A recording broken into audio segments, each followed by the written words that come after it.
What's going on, y'all? It's Brian and Fearless with the Trial What's and up, Error man? podcast. We had a little bit of a conversation off air, and so it kind of led on air because typically when I talk about these things, I like to put myself on the Summer Jam screen. I actually fell into with all the Supreme Court shenanigans and the gutting of the Voting Rights Act. I've actually met Clarence Thomas. Um, I got a bunch of opinions about that, but I fell into the stream of arguing with people online and trying to approach it from a fact based thing, but it ended up going sideways because I'm like, well, I mean, bro, like somebody had basically accused me of when I addressed the voting rights thing and said, hey, it still breaks down on racial lines because parties are broken down on racial lines, and gerrymandering is perfectly legal. You can gerrymander a district for political parties or whatnot. You just can't use Correct. race now. You can't use race, but it's still racial because political parties are still a racial construct in the society. Like they have demographics that reflect, one race or one ethnicity or whatnot over other, or one has more diversity in the other one, and it's kind of a thing. But anyway, I fell into the trap, and instantly I'm like, hey, I mean, I mentioned is like, oh, you're probably for reparations too. Like, oh wow, so that just came out of apropos of nothing, nowhere, and so then it turned into like, yeah, that was kind of a bigoted thing. So anyway, I fell into that trap of trying to be right online, and I'm like, I just did it, and I caught myself.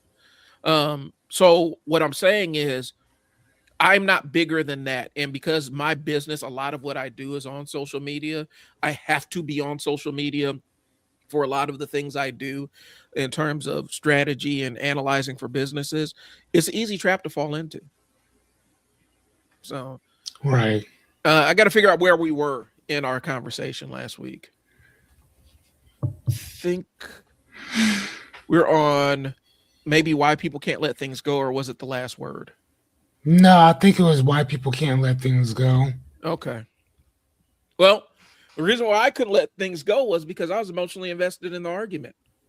And I think a lot of times, I don't necessarily like to. I will playfully debate people about different things. I'll playfully debate people about like comic book stuff or music stuff. But I have found that I don't engage people as much. But when I do, I'm locked in. Like I'm locked in, and that's like a personal thing I'm aware of. And so I intentionally try to avoid, prolonged discussions about real issues online, um, just because of that. But I grew up in an environment where my mom and my cousins they would sit there and play bidwiz. They would sit there, play bidwiz, and talk about politics and talk about what's going on in the news. And What you would is act bid? What is bidwiz? I don't know what that is. bidwiz is a card game. It's like old people. It's like spades for the older black generation of folk, and they never taught. None of my cousins know how to play. None of my cousins my age know how to play bid. We don't know how to play bid because our aunts and uncles and stuff that were playing bid had no patience to teach us because that's how serious they would take. Like Oh, nice. my aunt Day, who was my great aunt, she sat me down and said, "All right, Brian, I'm gonna teach you how to play bid." And she didn't tell me anything to do. She just let me lay a card out, and then she cussed me out and kicked me off the table. And that was it. And I was like Wow. 8. So anyway, my family used to get together, like, there are parts of my family would get together and they would talk politics. They would debate this kind of stuff just casually, um, you know, different political positions, talking about the news of the day while they're playing cards and stuff. And so I grew up in an environment where that was pretty common. Me and my mom would even sit down and talk about current events. And if we had different points of view, we would sit down and to kind of debate it. So it's a natural reflex for me. And unfortunately, on social media, you can't get tone, you can't get inflection, you don't have any rapport with anybody, to understand whether somebody's actually making a bad faith argument or whether they just don't understand what you're talking about. And so it's an easy trap for me to fall into. And so I got to be Right. really cognizant of it because that's what I grew up with. It's not a bad thing. Me and my daughter talk politics all the time. Me and my son do. It's just a natural thing that I came up in, but it's not necessarily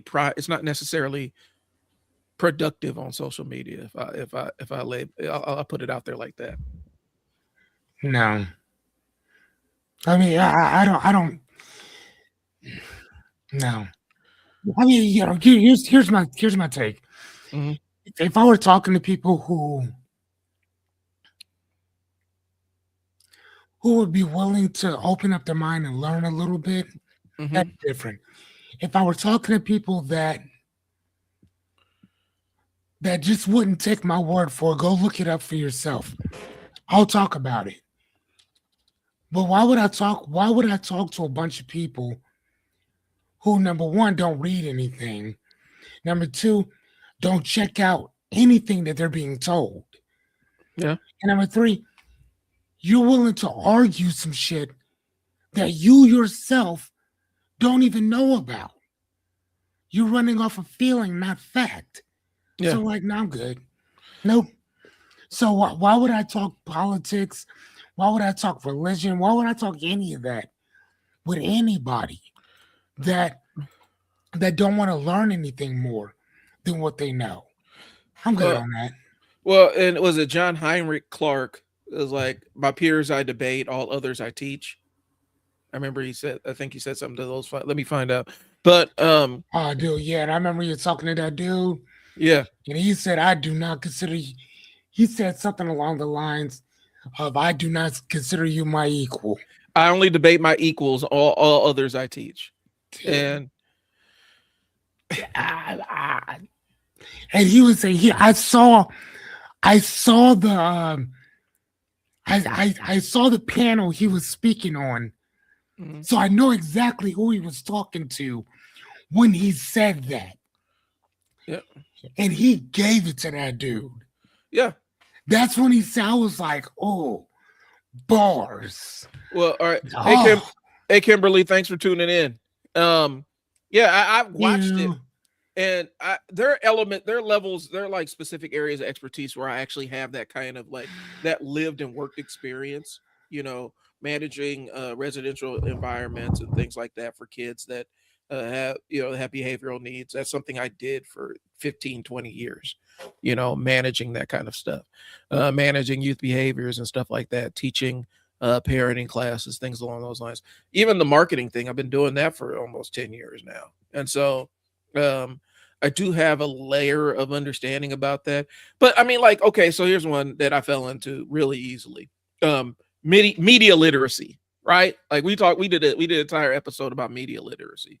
And somebody said something to the effect of, why are there no like conservative heroes or POV characters? And the pieces of media that they use as the examples to talk about who were conservative media heroes, one was Judge Dredd. One was a steal from Starship Troopers, the movie, not the book, because the book and the movie are two separate things. And I forgot what the last one was. Anyway, long story short, I had to come in and basically say, well, I mean, Starship Troopers, when Paul Verhoeven did that, it was the humans were essentially the Nazis in the movie Starship Troopers. Somebody jumped on there. Well, the book, I'm like, but yeah, it's a satire of the book. Well, in the book, but we're not talking about the book. The book and the movie are two separate things. They share a name, that one's a reference to the other one, but it was a long protracted debate. And somebody's like, I don't think you know what media literacy means. Right. But you're sitting there telling me, I mean, media literacy is knowing Paul Verhoeven said, yeah, I intentionally gave them all brown shirts and made them look like Nazi uniforms. All the humans are the bad guys in the movie. Like him saying that, that's knowing, and that's being able to read into it before he says it. That's what he said. Yeah. It's kind of a mock-up. And the entire concept of the movie, the comic book and the movie of Judge Dredd is a send-up of fascism. Judge Dredd is a hyper-fascist. In the comic books, it's a very biting satire of the system. The movies missed the point, of course, but like Judge Dredd that's what it was. Like he's even a fascist in the movie. The couple of movies that I've seen. it's not a hero. It's like nothing that's like if that's what you're saying as a hero, then and I was like, it's kind of missing the point. The people you posted is missing the point. And that's what it's like. I don't think you understand what media literacy is. Like, I don't think you understand what media literacy means. It's being able to read the subtext of something without it explicitly being said to you. Right. Read the filmic language of a thing or whatever, and understanding what's actually being said to you without somebody coming out and standing and saying, in the movie Starship Troopers, the humans are the bad guys. Like, it shouldn't take somebody to say that. That's what the entire movie is pointing towards. We're not the good guys. I mean, yeah, actually, even in the movie or the trilogy Avatar, humans are not the good. They're not the good guys. No, like at all. Like, and which is really crazy because it shows what colonization looks like. Yeah. You know, when you go somewhere else and you want to take over somebody else's resources, you want to put them somewhere else, you want to do this and the other, and it's like you're going to somebody else's house, right, planet, doing God only knows what. Yeah. And then you get mad when they try to defend themselves. I didn't even like, I mean, I'm not I saw Avatar in theaters. Like, we got caught up in the hype and everything. And went to go see it just because it was like the spectacle. And, you know, I mess with James Cameron stuff a little bit, like, you know, the Terminator franchise and whatnot. I'm sitting there watching this. I'm like, this is Dances with Wolves in outer space. Why am I watching Dances with Wolves in outer space? Where the human who's actually part of the people that are oppressing these people is all of a sudden he becomes one of them and he's better at it than they are. They've been living their entire lives this, but he comes in, is able to, like, he's able to come in and say, I can show you and lead you and all this other stuff. It's like, I hate this. It's kind of like a, well, no, actually what it is more like a savior type of ordeal. Yeah. Or whatever, you know what I'm saying? Like it's that white savior type thing that only this person can come in and bring everybody together. Although they've been doing this for fucking ever. Right. But instead we need my guy over here to come here to get us right. Like, he's been a Navi. This dude has been a Navi or whatever, Navi for 10 years. For like, the movie is like for 2 days. And now he could lead the resistance. What are we doing here? But so the thing that got me going was a clip from somebody from Dune. I haven't seen I haven't watched the remake of Dune yet. So that's not, but Judge Dredd, Rorschach from The Watchmen. Oh, dude, yeah, I love him. And a clip, image from Starship Troopers. And here's the thing: Rorschach is a lunatic. He's a deranged lunatic. He has no ability to understand the difference between a serial killer and a purse snatcher. That's why they put him in there. He represents ideological extremes where there is no gray area. That's why his mask is black and white. He sees the world in black and white. People that see the world in black and white and operate in that kind of framework, they're not sane. He is a hero in that movie just because he's one of the main characters. And he hurts bad guys, but that doesn't necessarily make him heroic.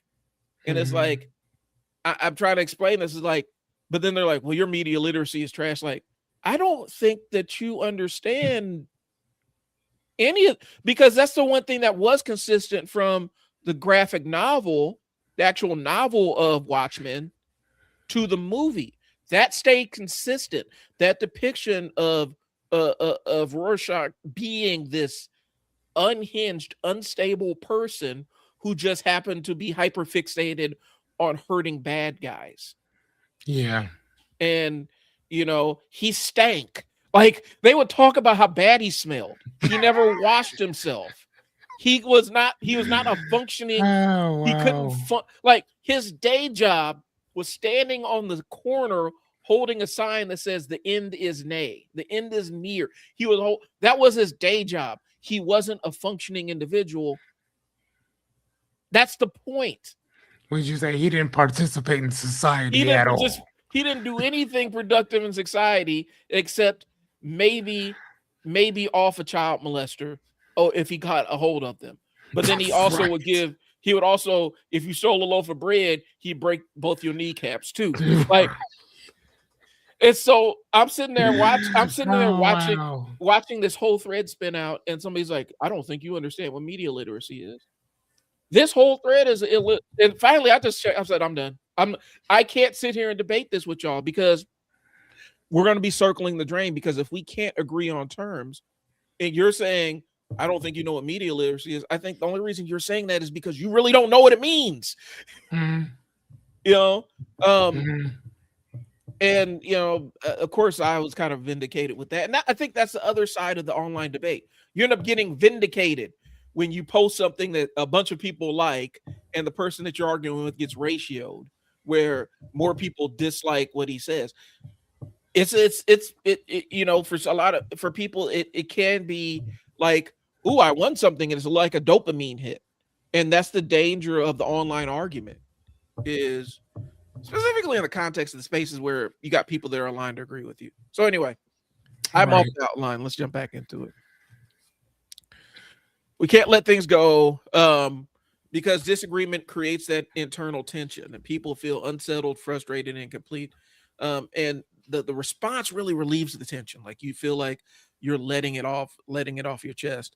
And the response isn't always about being correct and correcting the person. It's about resolving your own discomfort.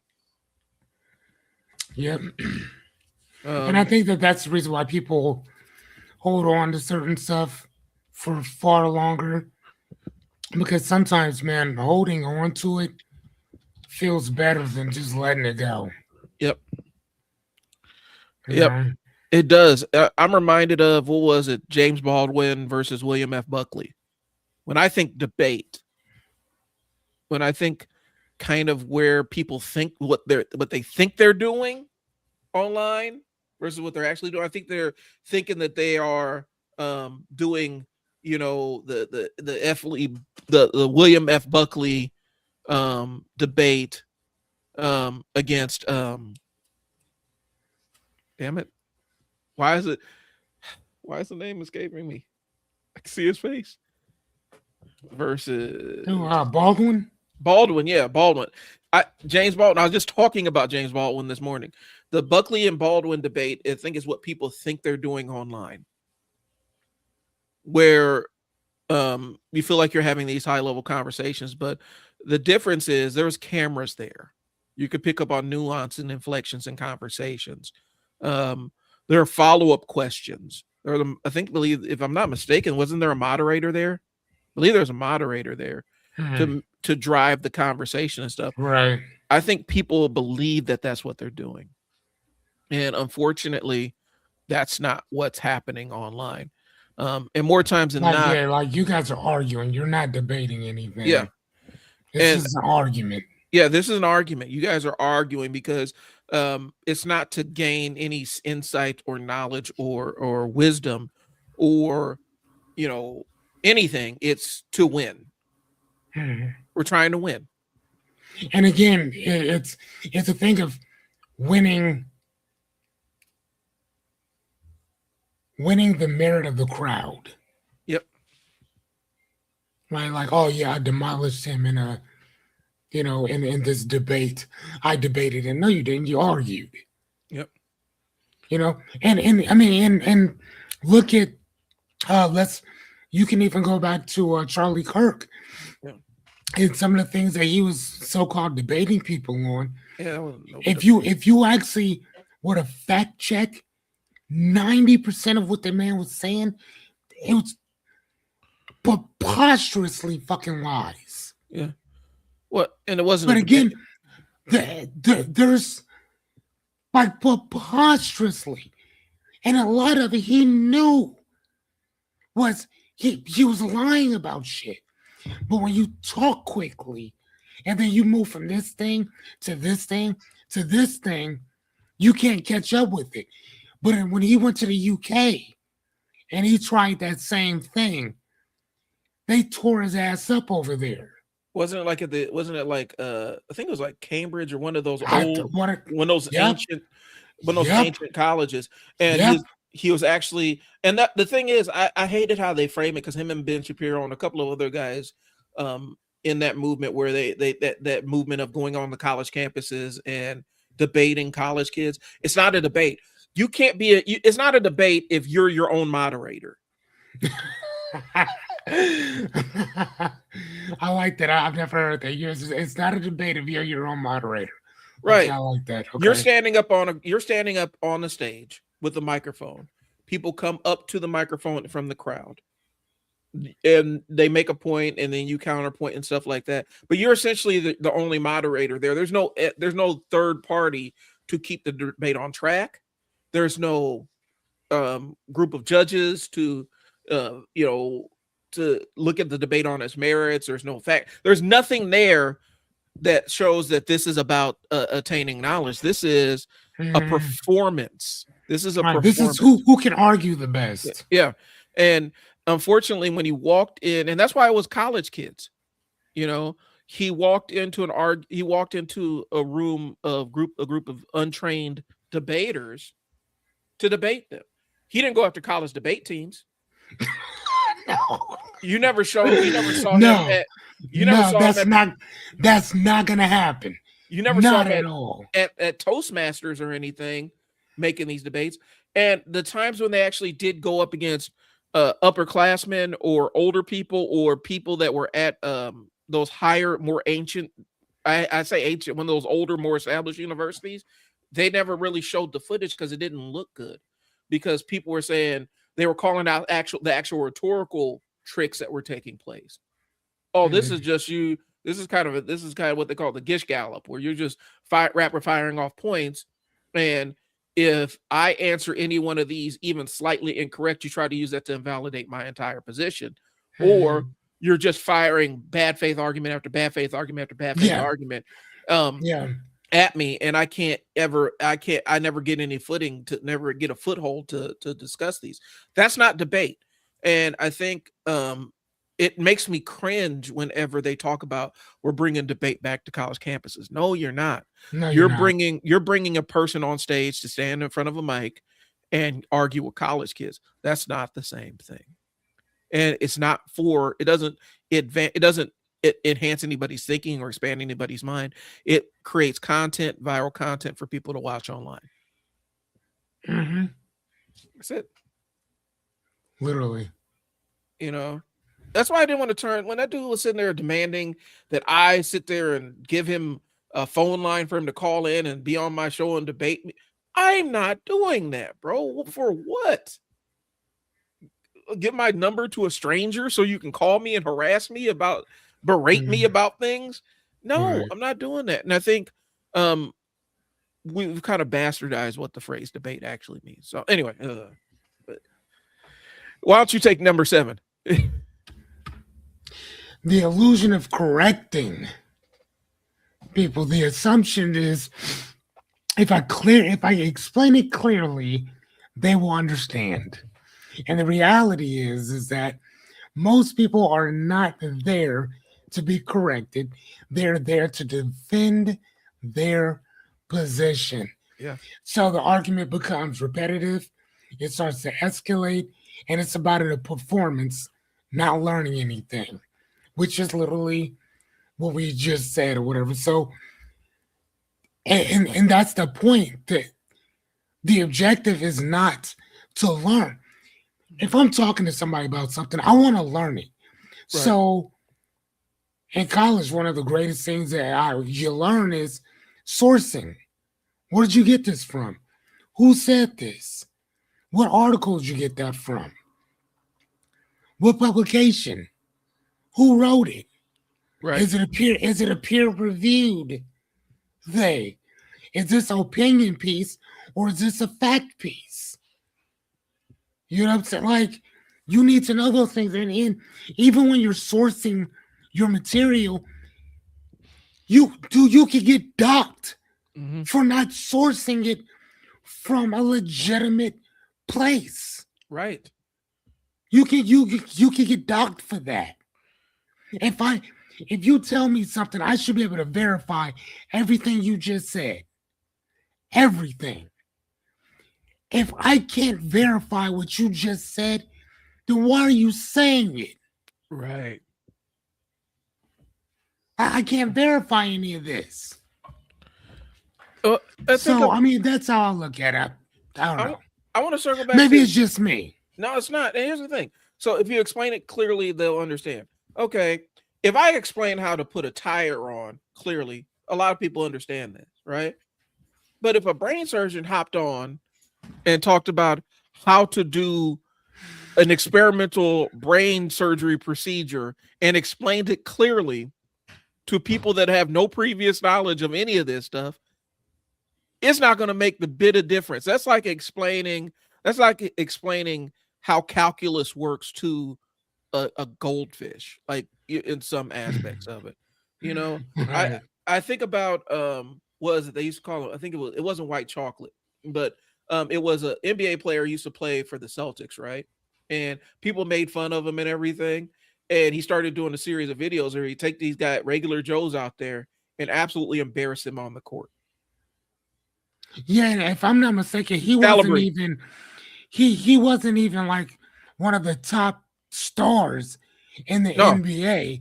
He was just an ordinary, everyday guy, and they were thinking that, well, dude, I'll smash this guy, and I know it's demolished people. Brian Scalabrine. I'll show him. I'll put the Yeah, picture on there. yeah, And demolished people. he would sit up there and tell us like the distance between me and you, like he's like, yeah, the distance between he's like, I'm closer to LeBron than you are to me. Nice. I like It's that. he would take these dudes out there and absolutely destroy them on the court, hoop Yep. them up and embarrass them. And it was all these guys that thought because they could hoop in their little realm that all of a sudden they can compete with actual NBA players, not understanding that there's levels to this. I had somebody who was it the fighting game. Okay, for those that don't know, like the fighting video game world is super, super competitive. And you could be really good on the sticks, beating up your friends on Tekken. You take that to professional, like where these people actually are getting paid to win tournaments against each other, and you won't even get a hit. You won't even like your fingers will barely touch the controller before the match is over, because there are levels to people's knowledge and experience. And I think a lot of times that ends up getting lost when we have these conversations with people. Again, it used to be you never saw experts, like you never see an environmental, you never see like an environmental scientist arguing climate change with regular people online. It used to be that. It's not like that anymore. I think COVID kind of changed the game. Everybody was sitting at home, and all the experts were sitting home with the rest of us, and they needed something to do. But you will see experts out there arguing. I literally saw, I swear to God, I saw this guy reacting. Stephen King said something about one of his books. And this guy comes on and says, you've obviously never read a Stephen King book before. Oh, wow. And everybody's like, did you read who's responding to you? Yes. But he's obviously read. And people are like, are you serious? This is Brian Scalabrine. Yeah. This is, he would bring people on and they would think they were great hoopers, and some of them were great hoopers. They may have played Division II ball. They may have played overseas. That's a high level of basketball. But then there's the NBA stage, and people are talking about the game and different skills in the game that aren't being displayed. These guys still have to be highly proficient at all of this stuff. I co-own a basketball training business. My friend does all the training. I do the business side of things. one of the videos that goes around, you see a lot of the kids want the Kyrie Irving kind of handles and everything, right? They want all the fancy stuff. There's a Team USA training video featuring Kevin Durant and Kyrie Irving showing the super basics of dribbling and stuff like that. They are super proficient in the basics to where the basics are like breathing to them. And a lot of people are trying to leap stages and say, just because I can copy what he does, that doesn't mean that you got the same skill set. Just because you can use some of the same verbiage and say some of the same words doesn't mean that you are debating. Like I said, dude literally got on there and told Stephen King that he told Stephen King that Stephen King had never read a Stephen King book. Oh, wow. It's the presumption of, like, again, I'm so in line with being right that it doesn't matter if I look like an absolute fool in the process. Mm-hmm. And I know that's part of the learning curve, right? Like, from a business owner's perspective, the people that are going to advance are the people that don't mind looking foolish while they're learning from a business perspective, but online, anyway. But yeah, I mean, sometimes you're explaining things. Like Fearless is like, you're basically a walking library, right? Most of the time. Yeah. And somebody sitting there who read one book and thinks that they have a robust understanding of any specific topic, you can tell them, like, just because you read one book about this thing doesn't mean that make you an expert on anything about this. Mm-hmm. There's a whole battery of books related to this, a whole battery of study that goes along with this. Right.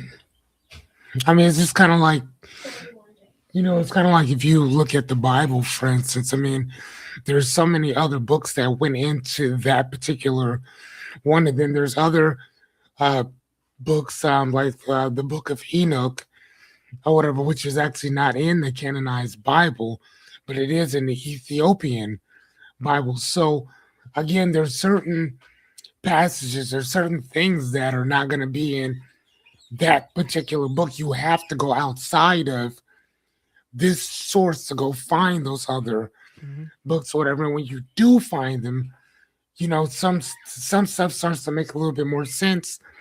Other things you start questioning things based off of what you've already found. So, yeah, no, I 100% agree. What was that? This was one of our earliest shows where he had that brother on there that was debating the religious scholar. You remember that, right? Okay, give me some more. Where it was a debate between, he had all these, like, his brother gave himself all these credentials and everything, and he decided that he's going to go heads up with this guy who was actual Wes Hoff. Yeah, Wes Hoff and the dude from Forbidden Knowledge. Yeah. I forgot homeboy's name though. But yes. Yeah, he went up against somebody. He had some like pseudo type beliefs on certain stuff, and he went up against Wes Hoff, who's in the process of getting a doctorate in religious studies or whatever. Yeah. And my man wiped the floor with that dude. I mean, there was some stuff that he did that what's his name? I'm looking it up because it's Wes Huff versus Billy Carson. Billy Carson. Yeah, Billy said some things that I've always kind of been like, okay, I'm whatever. But again, I never take with that man. I take whatever he says with a grain of salt. Yeah, kind of do. Anytime somebody's talking about religious shit, I always add it with a grain of salt, no matter what. But in this case, my man he stepped to the wrong dude. Talking that shit. Yeah. And again, here's the thing. I'm not necessarily saying that Wes Hoff's all of his information was factually based. Right. I'm not saying that. All I'm saying is that if you want to walk around talking about this, that, and the other, you might want to know your shit Yeah. before you step to somebody like him, because he's not gonna play with you. Yeah. Right? You know what I'm saying? Like, this is what he does for a living. Billy Carson does a bunch of different things. There's not just one thing that he does. Yeah. Wes Hoff does one thing, Yeah. and that is it. So if you want to play with somebody, it's just like what Bruce Lee said. You should fear the person. It's not the person that can do 1,000 different moves. It's that one person that does that one move 1,000 times that you should be worried about. That's how I look at what they do. Right. Billy Carson's great at a lot of stuff that he does, but he does a lot of stuff. Wes Hoff does one thing and that's it. Yep. Play around if you want to. Well, That's all I'm saying. And I know quite a bit about religious stuff. Yeah. But I wouldn't even go. I would shut my mouth. If I was next, I would ask a bunch of questions. A bunch of questions. Mm-hmm. But trying to go into a debate with this guy, nope. Well, nope. And considering, Nope. I mean, here's the thing, and this is one of the things that gets weird about online life, is there's a lot of information because people once he got that stage with Wes Huff, people started digging into Billy's background and started finding a lot of holes in what he says and things like that. Like, you almost end up exposing yourself once you start getting into that I'm going to get on here and look smarter than you kind of thing, because then they start digging and say, does he really have a degree? More like a certificate from an online correspondence course from Harvard. It's not necessarily a degree. And this specific thing that he says he has a PhD in, that course doesn't even exist there. And people started but did it ever exist there though? You said yeah, it didn't even exist in general. And so people are starting to dig and dig and dig. Like, I know, I don't know if you see like the dude Rashad Ritchie who pops up on here. He's aside with a lot of black news and stuff. Dude covers a lot of stories that don't necessarily get covered about racism and injustice and things along those lines. The problem is, while he does that, and it's a good thing, you start digging into some of the stuff that he's aligned with and some of the claims that he's making about his education level and things like that. And it's like, wait a minute. So this is like, you have a PhD from a university in Barbados that doesn't exist anymore with no students? Again, I would have to ask devil's advocate, did it ever exist at any point? The degree, it did exist, but it was a degree mill, but even what he said he got the degree in wasn't one of the things that was listed on as a field of study. Like currently or then? Ever. Okay. But that's what I'm saying. That's the danger when you go on and start doing the fake expertise kind of thing. People will poke holes in it. And you could literally look up Billy Carson and instantly AI will tell you a lot of stuff about him and things like that. But then you start digging, you start seeing all the videos with his name attached to him, like Billy Carson exposed. And you go into it. He ended up detonating his entire, he ended up almost compromising the entire hustle that he had going because he put himself out there. Because, I mean, now they're talking about, Ponzi scheme and all kinds of other stuff. Not good. And so that's the danger of trying to show up as an expert online, because sometimes people will challenge. People are driven to challenge experts regardless. I've seen so many people try to say Neil deGrasse Tyson is an idiot and doesn't understand physics, like he's an astrophysicist. You can disagree with him on a lot of different things. You ain't going to do it with astrophysics. Like, it's just not going to happen.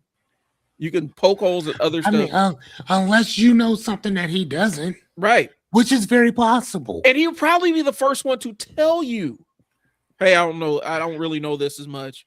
Like, that's one thing. When you start encountering people that are actual experts, the thing that an actual expert will do that a lot of people who don't really have expertise won't is an actual expert will say, yeah, I was wrong about this. I've changed my position on this. Or I don't know about that. I need to find Yeah. out more I don't know before I enough. say that. I don't know enough about it. The person Right. That's what I'm saying. Like, I have religion and philosophy books all up above my stuff or whatever. But again, if I were sitting with Wes Hoff, Mhm. I'm not talking, I'm asking, I would be talking, but I would be asking questions. I'm not Right. telling this dude what I know. I'm telling it, what do you think about this? Or what about this over here? What's up with this? Where can I find this at? How do I know this to be true? I'm asking those type of questions. Right. But I'm not gonna sit there and try to debate this dude. If all I've done is just read a bunch of different shit or whatever, now I'm not gonna act like I don't know anything. But sometimes, like, shut up and listen. That's exactly what it is. I'm not gonna sit like I made my I remember having the conversation with people earlier in the crypto days or whatnot. Like Warren Buffett doesn't mess with crypto. Cool. I value his opinion. Well, why are you messing with it? Because I'm not Warren Buffett. You know, but they're like, well, if Warren Buffett doesn't do it, then you shouldn't do it either. Well, I mean, that works for him. I'm not gonna sit and debate. I'm not gonna sit and go and try to talk stocks and investments or any kind of capital investments or any kind of textiles or anything with Warren Buffett and think that I am on even footing with him, because I am not. But if it comes down to how, at the time, how crypto worked, I knew a little bit enough to make money doing it, but I'm not going to sit there and act like I have this superior knowledge over him. But I also know that this isn't necessarily an area of strength, and he even said he doesn't quite understand it. So being an expert in one place doesn't make you an expert in another place, but sometimes you have to be careful because those layers of expertise do intersect. And so when you're talking about, like, when I was working with kids and families, working with parents also gave me a little bit of insight to know kid behavior, and having all the background of managing kid behavior allowed me to talk more directly to parents' pain points. And so I think oftentimes, just because you're a good doctor doesn't make you a great lawyer, right? Mm-hmm. You could be both if you study both. And there are lawyers who went to medical school so they could practice in medical law, and so they're experts in two spaces, but it doesn't mean that you're already an expert in both places. And I think a lot of times, just because we can Google something, we think we know. All right. Yeah. I like that though. That's good. That's a good topic. I like that. Social media incentives, we talked about it. Platforms reward engagement, conflict, and emotional reaction, right? That's why Jubilee is one of the fastest growing platforms on social media, right? It's sitting there watching people argue things that they argue. It's sitting there watching people who are novices argue with experts about specific things. Before we in some cases. Before we do that, I kind of want to go back to number 5. Okay. I actually don't think that we touched on that enough. And that's the need for the last word. Yeah. And that's what you see on Jubilee. That's what you see with a lot of matter of fact, even in courtrooms, lawyers want to have the last word. Mm-hmm. Because that's the last thing that the person is going to be thinking about. And having the last word creates a sense of completion, a sense of control, and the sense that we feel like we're winning something. Even if nothing's actually changed, psychologically, you feel like that we're there. This is mine. So silence would feel more like losing, conceding, and something being wrong. Mm-hmm. But in reality, silence is often disengagement, but not defeat.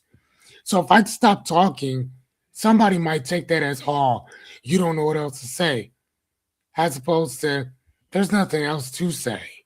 I've said all I needed to. If you want to keep talking, you're more than welcome. Right. But I'm out of this conversation. there's nothing else to discuss. Now if you bring me some new information, then we could talk about that. But if there's no new information, why do we need to be concerned and consistently talking about this? Mm-hmm. I think I'm good. I think so. And again, going back to what we were talking about before, I think that's one of the biggest reasons why a lot of us feel like we have to have the last word. Because I need to get it out. I need to tell you what I've been wanting to tell you. Yeah.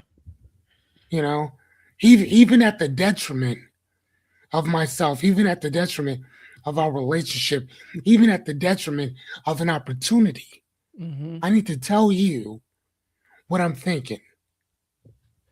I need to have that sense of control, that sense of no matter what happens, I'm going to crash out on you right now. Yeah. So I think, and I want to throw this in here. Because I'm kind of going down this rabbit hole. The Aaron Sorkinification of debate, right? If you ever watched the show The West Wing is known for West Wing, and there's a couple of other Aaron Sorkin shows. Is known for these spectacular monologues. Newsroom and stuff like that.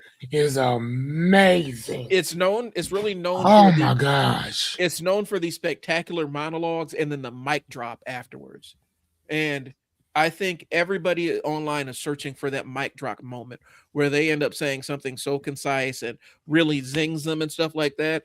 And they're looking for that, is constant hunting for that. And that's that last word, having the last word where I just absolutely lay you asunder in the most intelligent way and then drop the mic. Unfortunately, it ended up affecting how we view kind of the world politics. The mic drop. Well, they dropped the mic, and we think a lot of times that's sufficient enough to win people over. It's such a compelling argument that the other person couldn't even say anything; they couldn't respond.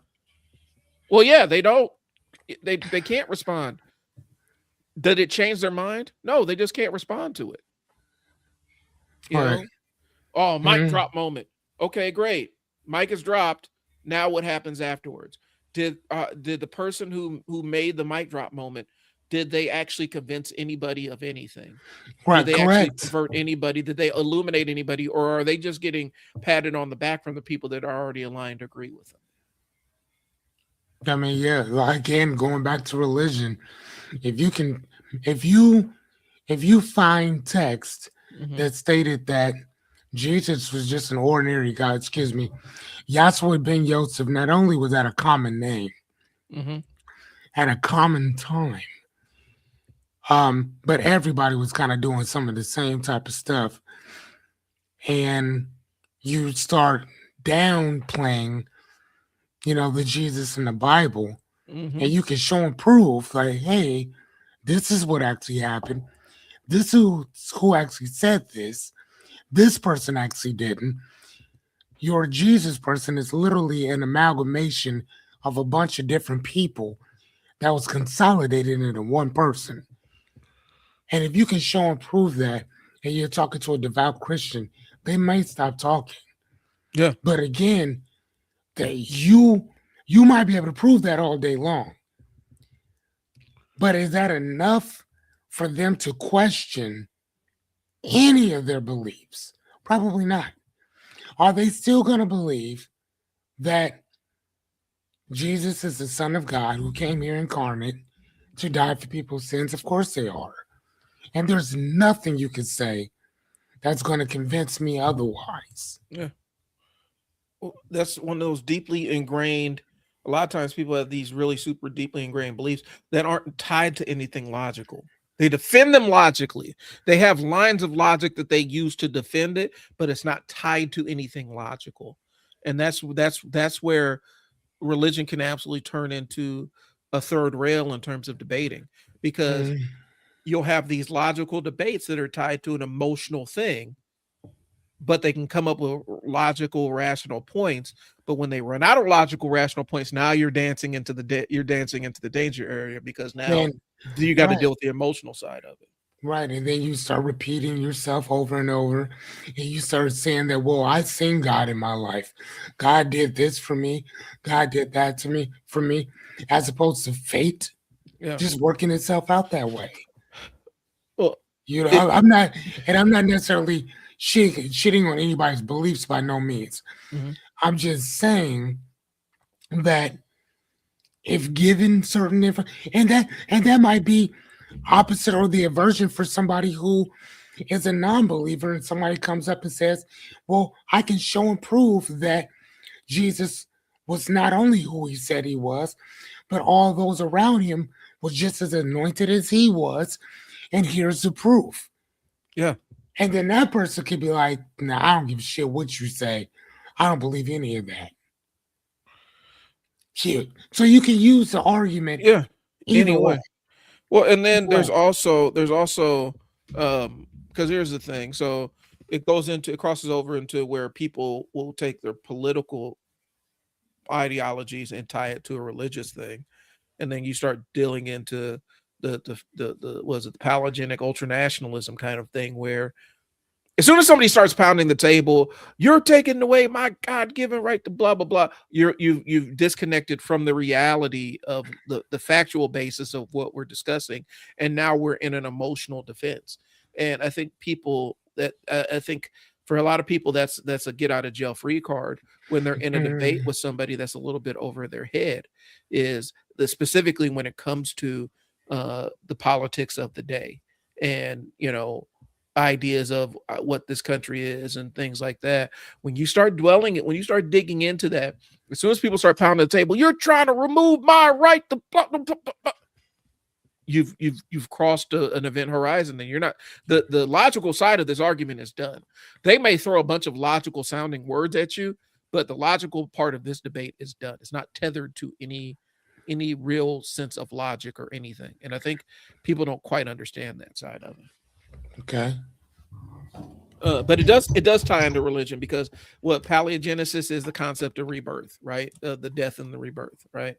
And palagenic nationalism is a sense that the country has to be reborn through fire or death or brimstone or whatever, or purging. No, it's like a resurgence of kind of like the whole Jesus thing or whatever, like Yep.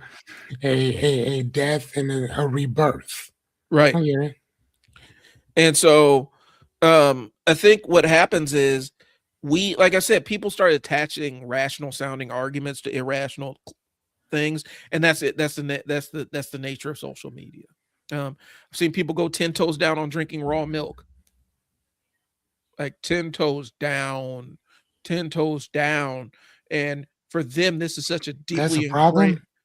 deeply ingrained psychological thing of, you guys want me to drink the pasteurized milk. Well, I don't really care. You're trying to push pasteurized milk on me, the pasteurized, and pasteurization just means they just raise the milk to a certain temperature to kill off everything in there. Like I've watched people like type screeds on social media on WOWT's thing about talking about the dangers of raw milk. And people are digging in. I grew up drinking and pounding the table. I grew up drinking this and it's creamier and blah, blah, blah. And it was like, do you, bro? I'm just saying. I mean, pasteurization is not like what. And then you hear what people think pasteurization is, and you're like, oh, so you just don't understand. Like, do you boil like if you have something that needs to be boiled, do you boil it? Yes. Okay. So if you had to drink, do you not boil your tap water when they tell you that you need to boil your tap water, or do you? Well, I do that because I want to kill the microbes. I don't. When they get the tap water warnings, don't drink there's raw sewage in the water or some kind of compromise. Fuck. Yeah. And that happens in town. That happens in smaller towns and whatnot, where something contaminates the water supply. And they say it's under a boil advisory. You got to boil the water to kill whatever microbes are in it. You don't do that? Like you don't say maybe I should do this. Or I'm gonna just roll the dice, man. I'm gonna gamble with this brain eating amoeba, man. It was mind over matter, man. Brain eating amoeba. If he gets in my brain and starts eating, man, all I got to do is just think him out of existence. They'll go away. Some people actually are so ingrained in their beliefs that there's no moving them. And it ends up becoming like, yeah, I don't necessarily agree with it. How dare you not? Right. So that's what happens when you start tripping over the logical side of it. When a logical thing ends up having a line of logic behind it. Right. All right. We talked about the last word, not letting things go. Again, it's hard. I've done it on social media where I'm like, I come back to it. Matter of fact, I actually did an experiment a couple weeks ago where I intentionally decided to see if I could out troll a troll on Twitter, just to see if I could do it, and I did. What happened? He was like one of the incel dudes on there, and whoop-de-woo, and he kept saying, "Yeah, man, that's why you a loser, man. All you can do is just reply to me online." I said, well, I'm a marketing consultant, so I'm online all the time, so this is nothing for me. You don't own your own business. I do. And it like he kept trying to find different things. Mm-hmm. You're gay. I'm married with kids, bro. Like he kept throwing stuff out at me. Damn. And finally, he even said, "All right, bro, you got me. Most people can't hang." Because I kept saying, okay, and then I pivoted back to the original point that I made. Right. And finally, he just said, okay, you got me. Because what that was engagement for him. Like, he was used to people having these long screeds and having these super long engagement posts, and I was just giving him like a couple word answers. And I kept saying, keep going, keep going, keep going, keep going after everything I said. And finally, he's like, yeah, Meryl, you got me. Because all he was online for was just to argue with people. To argue with people that were going to give him energy back. And I didn't give him any energy. I kept pivoting him back to the original point and said, keep going. So, it is that's the incentive. It's the reward system, reward center in your brain, that dopamine spike. That's why you could be at work on your lunch break, sitting there pounding away at your keyboard online on your phone, when you should be relaxing from your work day, because it's a dopamine hit. It's something to do. Right. Okay. Let's see. Social media incentives. Platforms reward engagement, emotional reaction. They don't reward resolution, understanding, or nuance, bro. If we both agree on something, those posts don't go anywhere. The what? If we end up agreeing on what I say, the post doesn't go anywhere. Like posts that have wide agreement typically don't get a lot of legs. They don't go a lot of places because there's nothing to engage. And so arguments end up being sustained and they're never quite resolved. Okay. Mm-hmm. But here's the thing. And so let's talk about the interpersonal spillover, because it doesn't always stay online. I have had it where I've had a issue with a family member. It started online and instantly became real life, real fast, escalated really fast. And it could show up in like conversations with friends, family disagreements, or everyday interactions where you always have to be right, always have to have the last word. My son has a really bad habit of doing that, where I will and we'll all tell him, like, bro, you are wrong. And he will argue his wrong point, knowing that he's not right. He'll fight you to the ground. He'll argue. He'll go back and forth and fight. Well, maybe this. Well, maybe that. Well, maybe this. And finally, it's like, okay, this argument's over. This is not factually correct, and you look crazy doing this. I mean, have you seen that in real life, where you got somebody who knows they did wrong, but they will continue to stand on that hill and argue it? Yeah, me. I've done that. Yes. Yeah. And it's like, it's not a real, I mean, guys, it's not a bad thing. It's human nature is what we're saying. That's why we're bringing attention to it. Just having awareness of, I did that. Damn. it always starts with arguing to win and needing that closure, and then struggling with that disagreement when you don't get the closure that you're looking for. Right. And so I think oftentimes we can take an inventory of ourselves and kind of say, I've gone back and looked at things where I'm actually right on. And I've actually gone back and deleted entire threads behind it because I don't want to interact with these people anymore. Mm-hmm. What's the point? Looks like we got a comment. Rachel, my father-in-law. Yeah. Father-in-law's Father-in-law. Yeah, when my father-in-law was that, like, to the point where he had such a strong voice that you would just sit back and okay, we'll just let you be wrong because I'm not going to be louder than you. I'm not going to win the volume argument. You are locked in on this belief and there's no fighting this. I think there's got to be some kind of thing when you become a father-in-law. That's just what it is. Like, yeah, you just get like, that's like a superpower. That's like leveling up or something. You get that ability to be 10 toes down and wrong on something. I just walk away. Yeah, I mean, well, no, yeah. I think you kind of have to, though, man. Because it's not productive. All it's going to do is frustrate you. And at some point, I do think it comes to the point where you say, what am I gaining from this? Right. Because sometimes argument, and I'll be honest, sometimes the back and forth is necessary.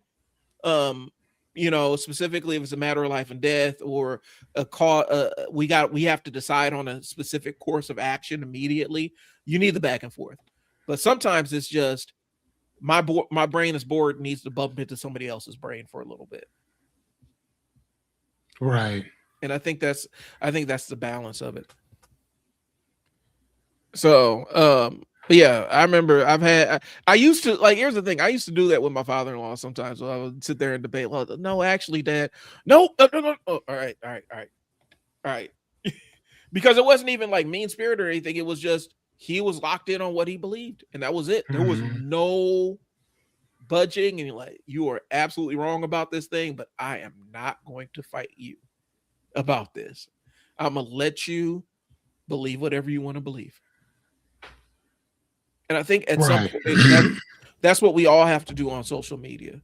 I'm in a lot of political groups on Facebook and stuff, and it's hard, but I actually do seek out opposing viewpoints to try to understand them. Right, but sometimes, why are you on so many though? It's just a function of people I know and people I engage with a lot of times in real life. And since I do, since I am kind of the nerd about current events and stuff, it's just something I naturally gravitate towards, following the news every day. And that's just kind of what it is. But I understand it's a rabbit hole I can put myself in every single day. Just what it is. Right. And so the unfortunate side of things, I think what happens is, what are you arguing for? And I think that's the crux of the art. What are you arguing for? Mm-hmm. We don't agree on politics. I'm the blue dot in my house at times. Yeah. That's being that. I mean, essentially you're kind of on the island. That's being the non-religious person in the religious house. That is, you're on the island, and more times than not, because there's the thing. Sometimes you be on your own island and you're just out there fine living what you believe, and somebody wants to land the boat on your island and fight you on. Yeah. And so it's really about picking your battles. And unfortunately, the politics of the day is, and it's not, this isn't even my notes, but there's an element of this. The politics of the day is conflict based. And it's online based. There was time, and I was in the barbershop the other day. I'm sitting there saying, there was a time where we would go weeks without hearing what the president thought about stuff. Man. We go weeks without knowing what the president's opinion about a thing was. I'd say that too. I'm like, dude, this should be boring. Yeah. Like politics, to me, politics should be boring. Yeah. Like it should be on like C-SPAN, like it used to be, where people are talking about stuff that nobody gives a shit about. Be on the news, they'd be like, the president just got back from vacation at Camp David. He's on vacation for 2 weeks. I didn't even know. That's amazing. I didn't even know. Like, yeah, He was gone. I didn't hear from him. Now, every morning is led by some kind of late night oh screed, man, some kind of late night rant on, and it's driven by that. Our representatives are using that. I got into it with Don Bacon, of all people, online about something. And him being snarky, it might have been one of his campaign people. I don't know. I've talked to him and I think it might have been him. But a lot of our politics are actually taking place online. And it's such a weird thing because we are not meant to have this kind of access to people's half aborted thoughts. We are not supposed to have this level of access to people's half thoughts. And we're constantly blitzed with it on a daily basis. Hmm. You know, I like that. but we have a reality show. Yes, yeah. And it's a drug. It's constantly that dopamine hit. You know, that searching dope that, you know, and I've never seen a more maybe JFK, but JFK was like, you know, chasing women and stuff. That was his dopamine fix. Yeah, there was. Our current administration's dopamine fix is likes and shares on social media and television ratings, which is a really weird thing. It's like we're living in a movie. Like, it's Idiocracy is the movie that comes to mind, but there's a couple of others. Dude, tell me that movie isn't ahead of its time, dude. Yeah. Oh my God. That movie was so ahead of its time. Yeah. And I think it belied a lot of Americans' fixation with pop culture and television and fame and stuff like that. And what if basically the president was just American Idol, essentially? Like, it was like a reality show. And that's kind of where we're at right now. Literally. And in order to ascend, like, you can't ascend the political ranks in this country without having a high level of media, a digital media savvy, without a strong digital media team. You just can't do it. You got to pop up on these podcasts and sit there and listen to Joe Rogan talk his bullshit at you for. Oh man, that's Rachel. That's a crazy question, dude. He would have gotten tore up. Yeah, we see all kinds of pictures, all kinds of memes about him and Marilyn Monroe and all kinds of other stuff. Oh my God, him and his brother Bobby, their father. Boy, I don't know if he'd have became president. It would have been the Kardashians. Actually, yes, he would have. He would have. He would have. It would have been the Kardashians, though. If we elected Donald, and I'd say we because I'm an American, if we elected Donald Trump, we would have elected JFK. Just saying. I mean, because matter of fact, we elected Bill Clinton. Yeah. It would have been, like I said, it would have been keeping up with the Kardashians, right? Because the Kardashians, they use stuff. They'll come up with stuff in the storyline just to sell products and stuff. Like, it's nothing new. And so it's same thing. Like, the Kennedys would have had their media team and everything spinning these stories and pre-releasing controversial stuff and getting out in front of it. It would have been crazy. Like, or imagine like social media during the Reagan years.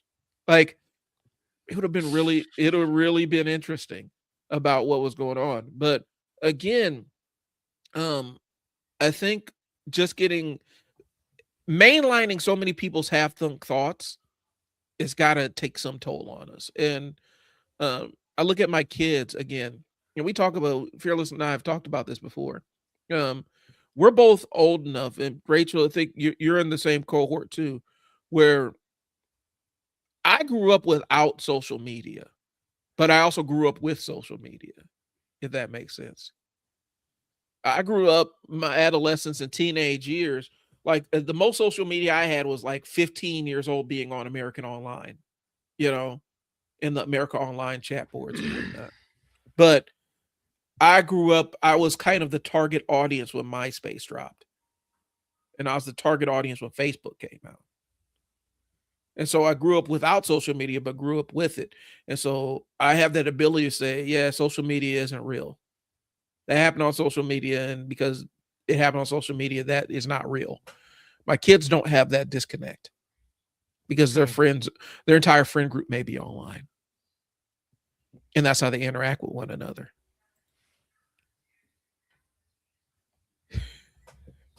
But he only won it by 1%. Yeah, I mean, but here's the thing: he's invested with inventing his own reality that aligns with the reality that he wants. He wants to invent. Oh man, that's funny. It's something that I've encountered with all kinds of people who have different mental issues. Is they're in line with inventing their own reality when they're so invested in believing the reality they invented that they will fight you to the ground to maintain it. I've seen it 1,000 times. It's just scary when it has the nuclear codes. It's terrifying when it has the nuclear codes. And not just that, but not just the nuclear codes, but they are in charge of a military complex. Yeah. That is so scary, yo. Yeah. Oh man. Like, would you give Yes. Yes. I 100% agree with you. 100% agree with you. Yes, ma'am. Yes. You know, it's like giving and we had a bunch of people drinking the Kool-Aid, man. Yeah. Well, I mean, I know people have mentioned that we're kind of in this, what people kind of perceive as this, the death cult nature of religious ultranationalism, where a lot of this hinges upon, you know, and I'm good now. I'm going to far field, so you guys can stop me if you want to. But it goes into the idea of the rebirth, resurrection, the what is it, Revelation, the book of Revelations coming through, the apocalypse and stuff like that. There's an element of it to that. And what's scary is when you have military people talking about that was discussed with them before they deployed. You're on a holy mission. That's terrifying. Right. Because there's a level of nihilism there where you're like, I have my religious beliefs about, you know, you're bad when the Pope hates you. Yeah. Hey, man. When the Pope don't mess with you, bro. When like the Pope don't mess with oh man. When you have and this she's funny. This is yeah, Rachel's my homegirl. Rachel's hilarious. Man. This is one thing that you guys gotta understand. The thing that's unsettling about this is you're hearing members of the armed services come back and say, yeah, when they talk to us about what's happening in Iran and deploying for Iran, we were told we were we're being given a mission from God, a holy mission. Yeah. That's terrifying. That's terrifying because here's the thing. If I don't subscribe to the entire New Testament and all the other stuff that comes along with it, why am I being tied to this? Why are you trying to bring on the apocalypse? I don't want the apocalypse. I like my all my stuff is here. I don't want the apocalypse to happen. Why are you trying to introduce that? You know, and using that symbology, because that means you're nihilist. You have a nihilism. Well, and this is kind of they're talking about this is kind of Hegseth's kind of jam, because he is in a Christian fundamentalist church, and so a lot of the ideology that he's espousing, if you look at what his pastor's saying, it kind of matches the same thing. He thinks that this is going to bring up forth the return, the resurrection, and it's going to bring forth the end of days and all. What are we doing here, bro? Like, you know, if you're in a car with somebody and all of a sudden they start talking about the end times, the end of days or whatnot, and stuff like that, and you're like, hey, do you want me to drive, bro? Like, are you good? Like, you know, imagine getting on on the plane with the pilot, and he starts talking about the afterlife and how he can't wait to get there. Pilot just comes on and is like, buckle up, folks. What are your beliefs in the afterlife? We're 40,000 feet in the air, and all I'm thinking about is sweet Jesus. Yeah. It's like, thinking about my eternal reward here, I'm thinking about my eternal reward. And some of you are infidels. Yeah, you're going to be like, land this plane. Get me off of here, bro. Like, you wouldn't trust that. You know? Oh my gosh. But we will have it dictating our military strategy. Right. I would not want to be I wouldn't want to be on a plane with a pilot that is locked in on getting to the afterlife, bro. Like, you can miss me with that, bro. I want a pilot that I need a pilot that foresees himself landing the plane in one piece and going home to his family. Right. That's the pilot I want. I don't want the pilot like, all right, man, today could be the day, y'all. Let's go. Like, I don't want that. Right. I mean, I wouldn't even mind having a pilot say, you know, I've been flying for 30 years, and some of the stuff that I see up here is crazy. I wouldn't mind stories like that. Yeah. But as opposed to Jesus Christ is my Lord and personal Savior, and today I think is a day that we should go meet him. It's like, no. Can I at least get some peanuts first? Right. Can I get some peanuts first? Like, bring my water. Can I get a ginger ale? Yeah, bring me Can I get water? 2? Right. And one of those sandwiches. If I'm out of here, let me snack on as much as I can before I'm out. That's like, you in the going under, and the surgeon starts saying, so have you ever played the game Operation? What? I don't want that. And so she said, no, that costs too much. No, you cannot get an extra bag of peanuts. No, you should have brought it.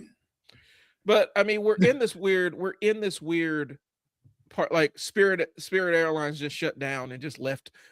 Like, here's the thing, like, the entire our news cycle is so jacked up and so absolutely utterly insane right now that what would have been headlines for weeks and weeks and weeks is just, Spirit Airlines shut down and stranded a bunch of people all over the country. In other news, like, that's how crazy it is, you know. Right.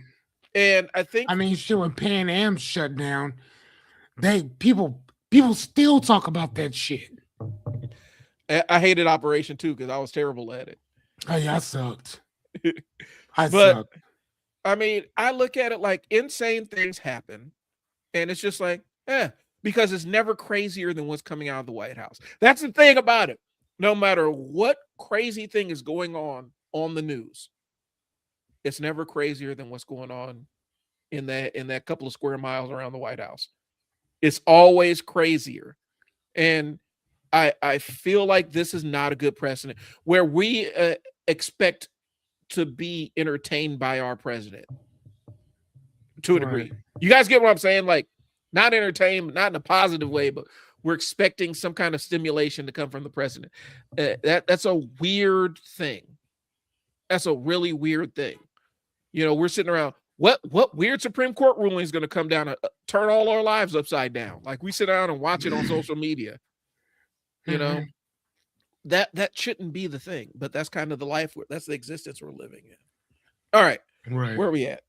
I think we're about done. Man, Rachel funny as shit. I think we're about. Rachel's funny. So the question of the day is, what does disengagement actually mean? Hey, thank you, Rachel, man. You are very funny, man. Oh my gosh. It's been real. Gotta get some flower arrangement. It's Oh yeah, this is your busy week. Oh, dude, is it Mother's Day? Mother's Day's coming up. It's when? Sunday. Like this Sunday? Yeah. Fuck. All right. God damn it. So take care, Rachel. I'm gonna give you a shout here once we get off air. But take it easy. I know it's a busy week, so handle the business. Is that what she does? Yeah. Oh, cool. Yeah. Yep, Rachel is one of my friends. She owns a flower shop, Purple Orchid. If you guys are looking to do business, Rachel's cool as hell, and she's always come through really super clutch. Like if my kids needed arrangements and stuff like that, always super inventive with the arrangements. My kids always rave about them, and things like that. My wife raves Oh about them. wow, okay. So yeah, but look up Rachel purpleorchidflowers.com. Delivery only now. Okay. But go to the website and let's give Rachel some love. Thanks, Rachel, for tuning in. I'll talk to you a little bit later on. Yeah, for sure. So yeah, so disengagement. What does it mean when you disengage with one of those arguments? I think you mentioned it earlier, Fearless. Because you're probably better at the disengaging part of it than I am, just because I'm kind of online all the time through what I do on a daily basis. So what, in your mind, what does disengagement actually look like? What does disengagement look like? Pertaining to like a conversation, like being around people, like Well, I'm talking about like in the argument side of things, like the online arguments. What doesn't disengagement? I don't engage at all. I do not engage with people at all. So you have arguments. I do not. I engage with people. I'm just a sucker for that. I'm a sucker for that. I don't. Because again, if we're trying to learn something, again, y'all see all these books behind me? I'm that guy. Like I love to read. Like, and if we disagree on something, I'm cool with that. We can disagree. I'm fine with that. But let's disagree based on facts, not emotions. Right? So if you can prove to me that I'm wrong and show me where, then hey, go. Mm-hmm. So I should be able to do the same thing for you. Yeah. That's how I look at it. And if I can't do that, then I'm not going to engage with you on anything. So for me, I will sit there, and the thing I will debate online is, like, you used to have a group called Who Will Win in a Fight. And that was the entire premise of the group. You come up with two fictional characters and say who would win in a fight. And those would be long and spiraling debates, but it was fun. It was all in good fun. We were having a good time doing it and learning about different characters, because it wasn't just comic book characters. You media and stuff like that. And so we'd have these conversations and whatnot. And it was fun. It was all in good fun. I don't mind that kind of stuff. To a degree, I don't even mind sports debates as much. Until they start getting reductive. The thing that's that is the honeypot for me, and it's kind of a trap, is the political debate that looks like it starts in good faith. That's a trap for me. What do you mean? Yeah. Okay, I got you. Where it looks like we're about to have a honest, a civil conversation, everything out on the table, and then you try to sandbag me. Yeah, honest. That's the one. Those are the ones that I have to stay away from, and so it makes it hard to engage, because there's not a lot of good faith debating that happens. And for me, it's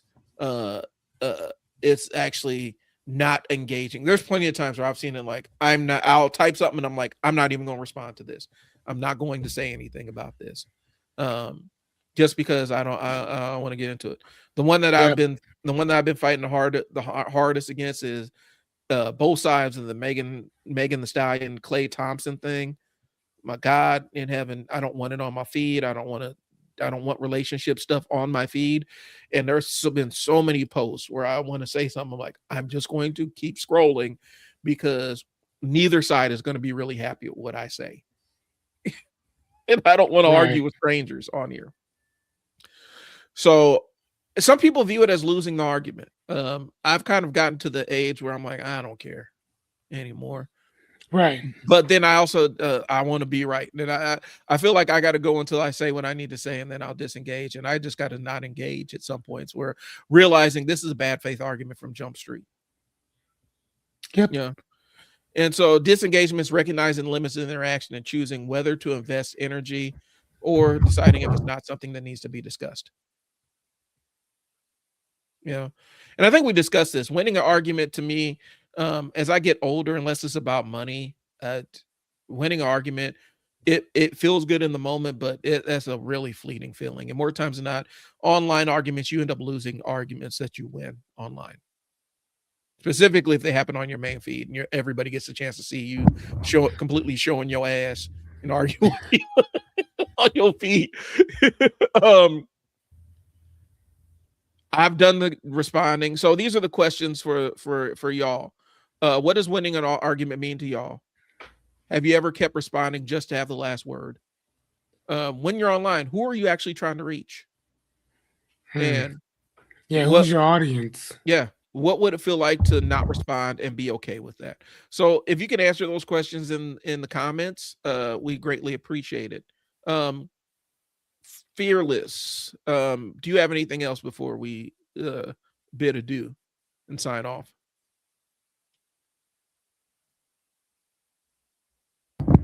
Sorry about that, man. I said, do you have anything before we sign off? Nope. All right. I want to thank Rachel for jumping in the conversation. We always love to have guests jump in and continue the conversation to add more value to the show. Again, guys, I'm putting together I'm reorganizing this and putting this on a podcast format, and this is taking a lot longer than I thought, but you will be seeing the Trial and Error podcast on wherever you consume podcasts here in the next couple of weeks. Just organizing things. We got a lot of shows in the tank.